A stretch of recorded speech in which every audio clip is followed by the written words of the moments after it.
रहमान इर्रहीम। तमाम साथियों को मेरी तरफ़ से अस्सलाम वालेकुम। मैं हूँ आपका खादम मकसूद साबर इंसारी, पाकिस्तान तहरीक इंसाफ का अदना सा कारकुन। मैं सब दोस्तों को, सब कारकुनों को, कसूर शहर के जितने कारकुन हैं सबको दावत देता हूँ कि कल इमरान खान लॉन्ग मार्च का जो आगाज़ है वो कर रहा है। हमने कल 11 बजे लिबर्टी चौक पहुंचना है। उससे पहले हम मेरे जो दफ्तर है फ़िरोज़पुर रोड के ऊपर, उधर इकट्ठे होंगे। उधर गाड़ियों का इंतज़ाम है, उधर कन्वेंस का इंतज़ाम है।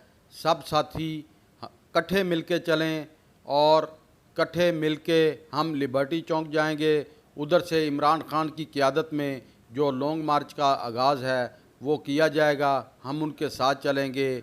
हमारे कसूर वालों के लिए खान साहब ने जो पैगाम दिया है वो ये दिया है कि आपने लिबर्टी चौक से मेरे साथ निकलना है और आज़ादी चौक तक मेरे साथ रहना है। उसके बाद कसूर वालों ने वापस अपने शहर को, अपने ज़िले को, अपने घरों को आ जाना है। और उसके बाद जब दोबारा कॉल खान साहब देंगे जुमेरात की या जुमे की इस्लामाबाद के लिए, फिर हमें जाना पड़ेगा।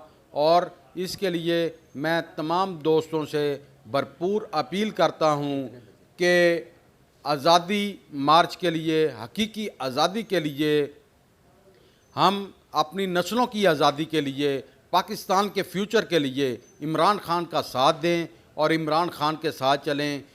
कल बरोज़ जुमा 28 अक्टूबर बावक़्त 10 बजे मेरा दफ्तर फ़िरोज़पुर रोड स्टील बाग चौक कसूर में हम दोस्तों ने इकट्ठे होना है। उधर कन्वेंस का इंतज़ाम है। आप सब दोस्तों ने मिल के मेरे साथ जाना है और इंशाअल्लाह हम कसूर से सफ़र तय करते हुए लिबर्टी चौक पहुंचेंगे। उधर से इमरान खान की क़ियादत में लॉन्ग मार्च का जो आगाज़ है वो किया जाएगा।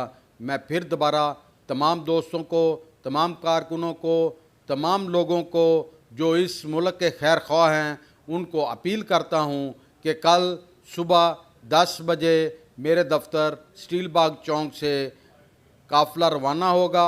आप सब लोग मेरे साथ, मेरे शाना बिशाना, इमरान खान के शाना बिशाना, कप्तान के शाना बिशाना चल के चलें और हकीकी आज़ादी के लिए सफ़र तय करें। बहुत शुक्रिया, मेहरबानी।